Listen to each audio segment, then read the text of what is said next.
प्रश्नावली 3.E के प्रश्न नंबर अब हम 17वां हल करेंगे। पीछे के प्रश्नों को हम पिछली वीडियो में सॉल्व करा चुके हैं। इसमें पहला 17वां प्रश्न है, दो संपूरक कोणों में बड़ा कोण छोटे कोण से 18 डिग्री अधिक है, उन्हें ज्ञात कीजिए।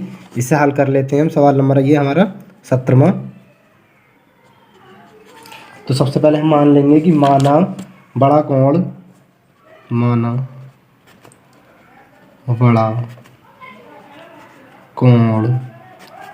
बराबर x, और मान लेंगे और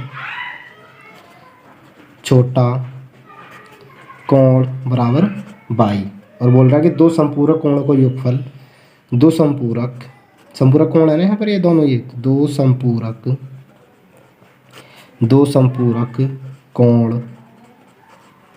कोणों का योगफल, दो संपूरक कोणों का योगफल हमारा कितना होता है, 180 डिग्री होता है। ठीक है, क्योंकि यहाँ पे बोला संपूरक कोण, तो दोनों संपूरक कोण का योगफल कितना होगा, 180। हमने एक संपूरक कोण माना x और दूसरा माना y, और इनका योगफल है तो इन्हें जोड़ देंगे, बराबर कितना आएगा, ये 180। ये समीकरण हमारा हमेशा एक मान लेंगे। आगे बोल रहे आप कि बड़ा कोण जो है वो हमारा, बड़ा कोण बराबर जो है वो छोटे कोण से कितना है, 18 अधिक है। तो यहाँ पे बीच में बराबर चिन्ह लगाने के लिए हम छोटे बारे में जब 18 जोड़ेंगे, जब ये आपस में बराबर होंगे, जब भी बीच में बराबर का चिन्ह आ जाएगा। ठीक है, तो बड़ा कोण हमने क्या माना, ये x मान तो x रख देंगे इसके के बराबर, छोटा कोण हमने y मान तो y रख देंगे, प्लस 18 कर देंगे। y इधर ले आएंगे उठा के, ये तो हो जाएगा x माइनस का y बराबर 18 हो जाएगा। इसे हम समीकरण नंबर 2 मान लेंगे। समीकरण 1 व 2 को हम विलोपन विधि से हल कर देंगे। तो समीकरण 1 लिख लेते हैं हम, x प्लस का y बराबर 180, और समीकरण 2 है हमारी x माइनस का y बराबर 18। यहाँ पर लिख देंगे जोड़ने पर कर देंगे, तो ये आ जाएगा x और x 2x, ये प्लस का ये माइनस का ये आपस में कट जाएंगे, बराबर 8 0 8 8 और 1 9 और 1 का 1, 2 गुणा में रहेगा तो बट्टे में जाएगा, भाग 2 से भाग लाएंगे इसे, तो 2 नम 18 बचा, 1 18 होगा, 2 नम 18, यानी कि 2 से भाग लाएंगे कितने बार जाएगा, x बराबर हमारे पास कितना आ गया, 99 आ जाएगा। अब x का मान हम समीकरण नंबर 1 में रख के y का मान निकाल देंगे। यहाँ पे लिखेंगे x का मान समीकरण 1 में रखने पर, तो समीकरण नंबर 1 हमारी ये यहाँ पे रख देंगे। x का मान कितना और 99 है, प्लस का y बराबर 180, प्लस का 99 बराबर की चिन्ह से दूसरी तरफ जाएगा तो माइनस को हो जाएगा, तो 180 माइनस का 99, तो y बराबर आ जाएगा, इधर पहुँच लेंगे, 10 में से 9 गए तो 1 बचा, यहाँ रहेगा 7, 17 में से 9 आ जाएगा तो कितना हो जाएगा, 8 बचेगा, तो y बराबर हमारे पास कितना आ गया, 81। यानी कि हमारे पास बड़ा कोण आ गया, लिख देंगे हम बड़ा कोण। हमने क्या माना था x, तो x बराबर कितना आ गया, 99 आ गया बड़ा कोण, और छोटा कोण हमने y माना था, y बराबर कितना आ गया हमारे पास, ये 81। यही क्या हो जाएंगे इसके, ये आंसर हो जाएगा। नंबर 18 देखते हैं। इसमें दिया है एक आयत का क्षेत्रफल एक दूसरे आयत के क्षेत्रफल के बराबर है, जिसकी लंबाई 11 मीटर अधिक है और चौड़ाई 6 मीटर कम है। उसका क्षेत्रफल एक तीसरे आयत के क्षेत्रफल के भी बराबर है, जो उससे 22 मीटर लंबा है और 9 मीटर कम चौड़ा है। आयत का क्षेत्रफल ज्ञात कीजिए। इसे हल कर लेते हैं। सवाल नंबर ये हमारा 18वां। तो इसमें हम सबसे पहले मान लेंगे कि माना पहले आयत की लंबाई, पहले आयत की लंबाई बराबर मान लेंगे हम a मीटर। अब लिखेंगे पहले आयत की चौड़ाई बराबर b मीटर। ठीक है, उसके बाद में निकाल लेंगे पहले आयत का क्षेत्रफल निकाल लेंगे। तो यहाँ पे लिखेंगे पहले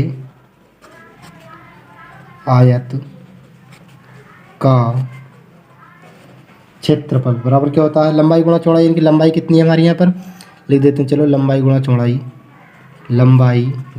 चौड़ाई फॉर्मूला होता है। क्षेत्रफल को हम किससे लिखते हैं, a से। a बराबर कितना आएगा, लंबाई कितनी है a और गुणा में कितनी है b, यानी कि क्षेत्रफल बराबर आ गया a बराबर a गुणा में b आ गया। हम निकालेंगे दूसरे आयत की लंबाई, दूसरे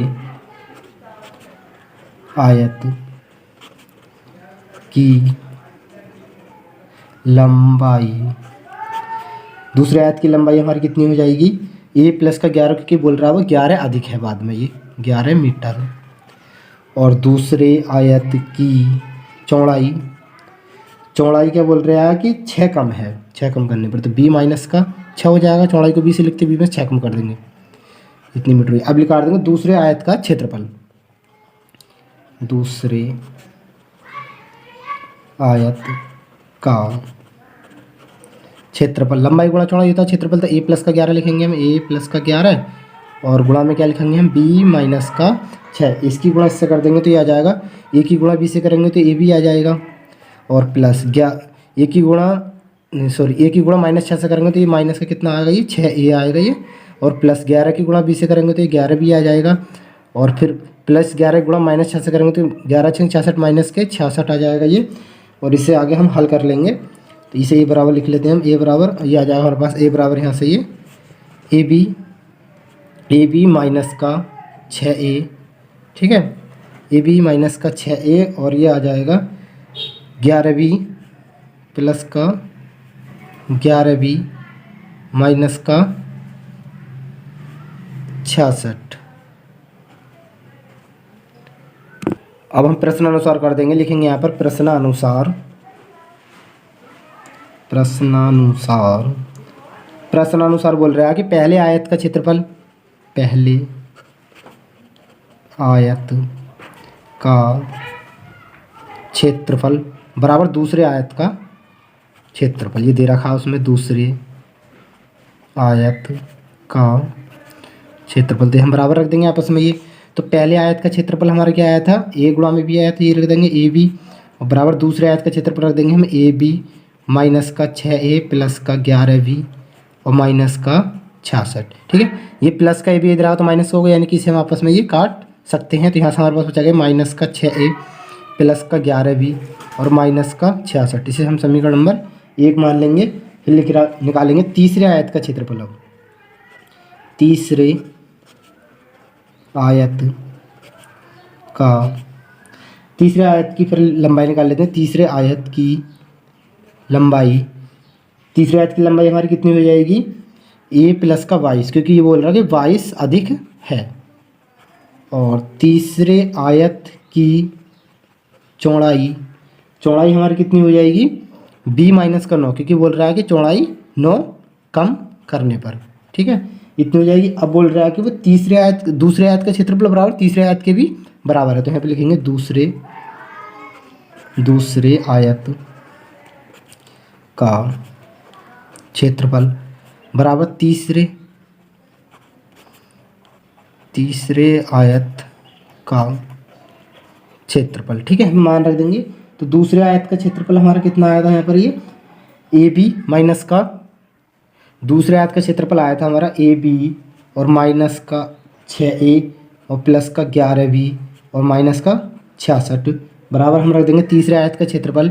तीसरे आयत का क्षेत्रफल हमने अभी निकाला नहीं है, तो निकाल लेते हैं यहाँ पर पहले। चलो, तीसरा आयत का क्षेत्रफल यहीं पर लिख देते हैं। तीसरा आयत का क्षेत्रफल क्या होता है, लंबाई गुणा चौड़ाई होता है यहाँ पर, तो क्षेत्रफल और लंबाई गुणा चौड़ाई, लंबाई है और गुणा में चौड़ाई है, तो लिख देंगे a प्लस का 22 और गुणा में क्या आ जाएगा इसके, ये b माइनस का 6, ठीक है, क्योंकि आयत का क्षेत्रफल लंबाई गुणा चौड़ाई होता है तो हमने ऐसे ही रख दिया है। ये आगे हल कर लेंगे तो ये आ जाएगा ए बी माइनस का 6a प्लस का 11b माइनस का 66 आ जाएगा बराबर, a की गुणा b से करेंगे तो a भी आएगा, और a की गुणा माइनस के 9 से करेंगे तो माइनस का 9 ये आएगा, प्लस 22 की गुणा 20 से करेंगे तो 22 भी आएगा, माइनस 22 की गुणा 9 से करेंगे तो 9 दूनी 18 का 8 हासिल लगा, एक 9 दूनी 18 और एक 19, ठीक है। ये प्लस का ए भी है, इधर माइनस का ए भी है, इससे आपस में ये कट जाएंगे, क्योंकि इधर आओ तो माइनस का होगा ये, और बाकी को पूरे पद को हम इधर उठा के ले आएंगे तो ये आ जाएगा हमारे पास माइनस का 6a प्लस का 11b और माइनस का 66, प्लस का 9 माइनस का 9 इधर आओ तो प्लस का 9 ये हो जाएगा, प्लस का 22 भी इधर आओ तो माइनस का 22 भी हो जाएगा, माइनस का 198 इधर आओ तो प्लस का 198 हो जाएगा। उसके बाद में हम इसे हल कर लेंगे, बराबर हो जाएगा हमारे ये 0, माइनस का 6 है ये और प्लस का 9 है, 9 में से 6 जाएंगे तो 3 ही बचेगा ये, और 11 भी हैं ये प्लस के, ये माइनस के 22 भी, ये 22 में से 11 आएंगे तो माइनस के 11 बी बचेगा। 198 में से माइनस के हम 66 घटा देंगे तो प्लस का बचेगा हमारे पास, ये 8 में से 6 गए तो 2 बचे, 9 में से 6 गए तो 3 बचे, और 1 का 1 आएगा, इसे हम समीकरण नंबर 2 मान लेंगे। अब समीकरण 1 व 2 को हम विलोपन विधि से, समीकरण 1 व 2 को हम विलोपन विधि से हल कर लेंगे। तो समीकरण 1 है हमारी हमारे पास आई थी माइनस का 6a प्लस का 11b और माइनस का 66, ठीक है, बराबर 0। दूसरी समीकरण हमारी ये है 3a माइनस का 11b और प्लस का 132, ठीक है। यहाँ पे लिख देंगे जोड़ने पर तो इन्हें जोड़ेंगे तो कितना हो जाएगा, माइनस के 6 में से प्लस के 3 आएंगे तो माइनस के 3 ही बचेगा। ये प्लस का 11, ये माइनस का 11 आपस में कट जाएंगे। ये प्लस के 132 में से माइनस के 166 हटाएंगे तो प्लस के बचेंगे कितने, 12 में से 6 गए तो 6 बचे, यहाँ रहेगा 2, 12 में से 6 गए तो ये 6 बचे, बराबर कितना आएगा 0। प्लस के 66 इधर आएगा तो माइनस को जाएगा, यानी कि माइनस के 3a बराबर माइनस का 66। 3 माइनस के चिन्ह से माइनस चिन्ह कटाएगा, 3 गुणा में जाएगा तो बटे में जाएगा, यानी कि 3 से भाग लगाएंगे तो कितनी बार जाएगा, ये 3 दूनी 6 और 3 दूनी 6, तो ए बराबर हमारे पास कितना आएगा, ये 22 आ जाएगा। अब लिख देंगे ए का मान समीकरण नंबर 1 में रखने पर, ए का मान समीकरण 1 में रखने पर, समीकरण नंबर 1 कौन सी थी हमारी, ये थी, इसमें रख देंगे हम। तो ये माइनस का 6 और गुणा में ए का मान कितना हमारे पास 22 और प्लस का 11b और माइनस का 66 बराबर 0 आ जाएगा। ये आगे हल कर लेंगे तो आ जाएगा हमारे पास 6 के गुणा इससे करेंगे तो 6 दूनी 12, 6 दूनी 12 के 2 हाथ से लगे, 6 दूनी 12 और 1 13, 132 माइनस का जाएगा ये प्लस का 11b, ये माइनस का 66 बराबर के चलो हम पे रहने देते हैं, ये बराबर के चिन्ह से हम दूसरी तरफ भेज देते हैं इसे, तो ये आ जाएगा बराबर 66 आ जाएगा, प्लस को इधर आके यहाँ से निकालेंगे 11b बराबर 66 प्लस का माइनस के 132 इधर आएगा तो ये भी माइनस का हो जाएगा, प्लस का हो जाएगा 132, इन्हें जोड़ देंगे तो ये आ जाएगा हमारे पास 11b बराबर 6 और 2 8, 6 और 3 9 और 1, ठीक है। 11 से भाग लगा देंगे तो कितनी बार जाएगा, ये गुणा में तो बटे में जाएगा, यानी कि 11 कम 11 कितने बचे 8, 11 8 8 बचे 11 8 88, 8 बार जाएगा ये 11 से, तो b बराबर हमारे पास कितना आएगा 18 आ जाएगा। अब हमें इसका क्षेत्रफल निकालना था, ठीक है, तो लिख देंगे आयत का क्षेत्रफल, आप लिख देंगे क्षेत्रफल बराबर क्या होता है, लंबाई गुणा चौड़ाई l गुणा v, ठीक है। तो क्षेत्रफल बराबर लंबाई हमारी कितनी आई है, इसकी लंबाई आई है हमारे पास 22 और गुणा चौड़ाई कितनी आई है हमारे पास 18, ठीक है। तो क्षेत्रफल बराबर लिख देंगे अब 18 दूनी 36 के 6 हासिल लगे 3, 18 दूनी 36 और 3 39, 396 और वर्ग में आता है क्षेत्रफल हमेशा वर्ग मीटर, ये क्या हो जाएगा, इसका ये आंसर हो जाएगा। तो नंबर 19 देखते हैं, एक आयताकार हॉल की लंबाई 10 मीटर और चौड़ाई 5 मीटर बढ़ाने पर उसका क्षेत्रफल 600 मीटर स्क्वायर बढ़ जाता है, परंतु उसकी लंबाई 10 मीटर घटाने और चौड़ाई 7 मीटर बढ़ाने पर क्षेत्रफल केवल 100 मीटर स्क्वायर बढ़ता है। हॉल की लंबाई और चौड़ाई ज्ञात कीजिए। 19 को हल कर लेते हैं हम। तो हम सबसे पहले इसमें मान लेंगे कि माना हॉल की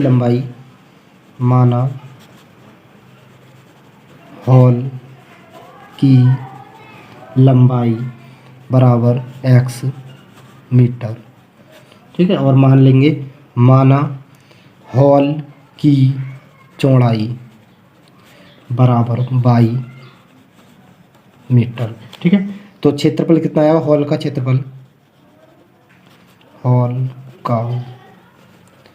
क्षेत्रफल बराबर आ जाएगा हमारे पास लंबाई गुणा चौड़ाई यानी कि x गुणा में y, ठीक है। तो ये आ जाएगा क्षेत्रफल बराबर आ जाएगा हमारे पास x y आ जाएगा ये, और वर्ग मीटर में आएगा ये, क्षेत्रफल हमेशा बगाय में आता है वर्ग मीटर में आता है। उसके बाद में बोल रहा है कि प्रश्नानुसार लिखेंगे यहाँ पर, ये प्रश्नानुसार बोल रहा है कि लंबाई कितनी, यदि 10 मीटर बढ़ा दें हम तो x प्लस का 10 मीटर कर देंगे,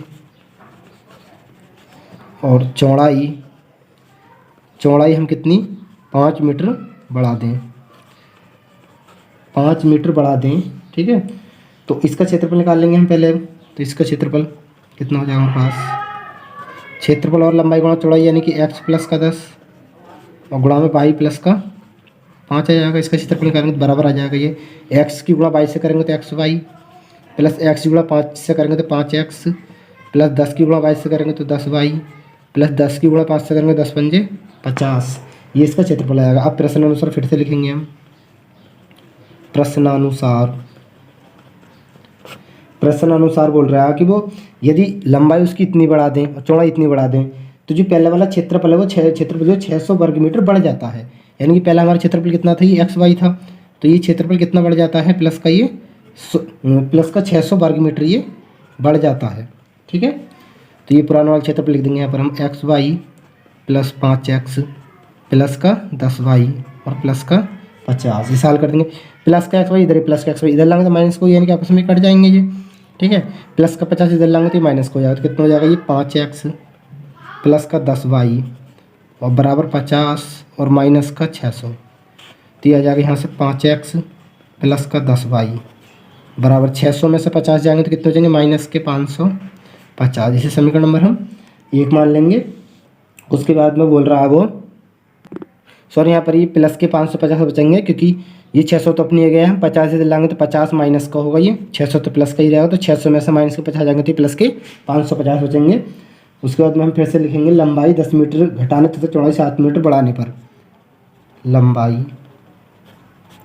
लंबाई 10 मीटर घटाने तथा चौड़ाई 7 मीटर बढ़ाने पर तो लंबाई लिखेंगे हम। लंबाई हमने क्या मानी थी, x मानी थी, कितनी घटा रहे हैं 10 मीटर घटाने पर, तो x माइनस का 10 हो जाएगा 10 मीटर।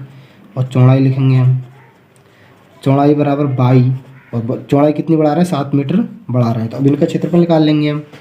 तो क्षेत्रफल बराबर क्या होता है, लंबाई गुणा चौड़ाई, यानी कि x माइनस का 10 और गुणा में कितना आएगा बाई प्लस का 7, इनकी गुणा कर लेंगे तो ये आ जाएगा क्षेत्रफल बराबर x की गुणा y से करेंगे तो x y, x की गुणा 7 से करेंगे तो 7x, माइनस 10 की गुणा y से करेंगे तो माइनस का 10y, माइनस 10 की गुणा 7 से करेंगे तो माइनस का 10 सत्ते 70 बराबर 0, ठीक है। उसके बाद में बोल रहा लिखेंगे फिर प्रश्नानुसार, हम यहाँ से प्रश्नानुसार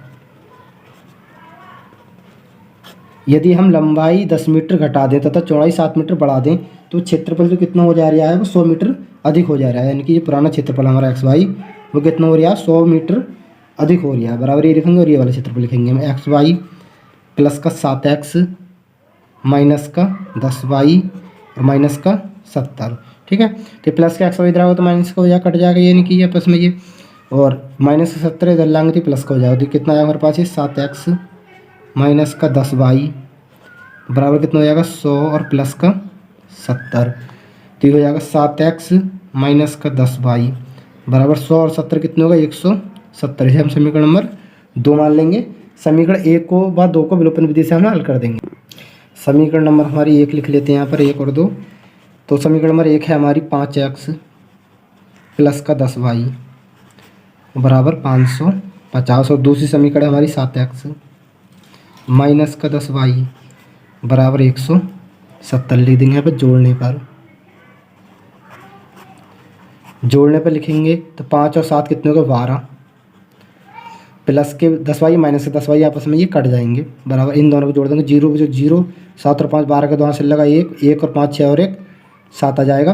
12 से हम इसे भाग लगा देंगे तो ये जाएगा 12 से हमारा 12 5 60, 12 6 72 6 और 0 को 0 आ जाएगा, क्योंकि गुणा में तो बटे में जाएगा, यानी कि भाग लगेगी तो एक्स बराबर कितना आएगा हमारे पास ये 60 आ जाएगा। अब एक्स का मान समीकरण 1 में रख के वाई का मान निकाल देंगे। लिखेंगे एक्स का मान समीकरण 1 में रखने पर, तो एक्स का मान हम समीकरण 1 में रख देंगे। समीकरण 1 कौन सी है हमारी, यहाँ पर रख देंगे 5, एक्स का मान कितना है 60 प्लस 10y बराबर 550 है। 5 की गुणा 60 से करेंगे तो 5 0 0 5 6 30, यानी कितना है 300 बराबर 10y बराबर 550। तो यहाँ से आ जाएगा ये, यहाँ पर सॉरी प्लस का चिन्ह है ये, तो ये आ जाएगा 10y बराबर 550, इधर प्लस में तो माइनस का जाएगा ये 300, इधर ये बराबर चिन्ह दूसरी तरफ भी आएगा तो ये, तो यहाँ से आ जाएगा ये 10y बराबर 550 में 300 घटाएंगे तो कितना बचेगा, 0 में 0 गए 0, 5 में 3 गए तो 2, 5 सॉरी 0 में 0 गए 0, 5 में 0 गए तो 5 बचेगा, और 5 में 3 जाएंगे तो 2, कितना बचेगा 250। 250 को 10 से भाग लगा देंगे तो ये आएगा 1 0 से 1 0 कट जाएगा, यानी कि y बराबर हमारे पास कितना आएगा ये, यहाँ से ये 25 आ जाएगा। एक्स और वाई के मान निकल गई, और इसमें हमें लंबाई और चौड़ाई ही निकालनी थी। तो हमारी इसकी ये जो हमारी चौड़ाई आ गई है, ये हमने बाई माना था चौड़ाई को, और लंबाई हमारी ये आ गई, ठीक है, ये हमारी लंबाई है इतनी मीटर, ये इसके आंसर हो जाएंगे।